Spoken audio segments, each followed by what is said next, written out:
Welcome to another short video from the Audiofile-Incar. It's very windy today, so sorry about the noise. Here we've got a 2018 Mini Clubman hybrid. Came with no reverse camera, and we've managed to add a factory style reverse camera to the car. So screen remains standard, as you can see.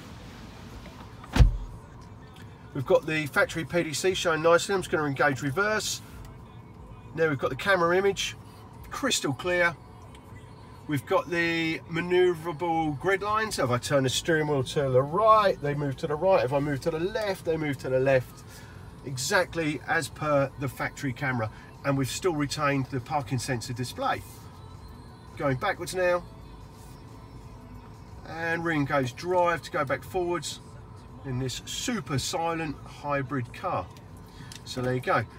Have a new Mini Clubman or almost any other new vehicle, and you'd like a reverse camera, just give us a call, Audiofile on 01279 757 218, or visit our website www.audiofile-incar.co.uk.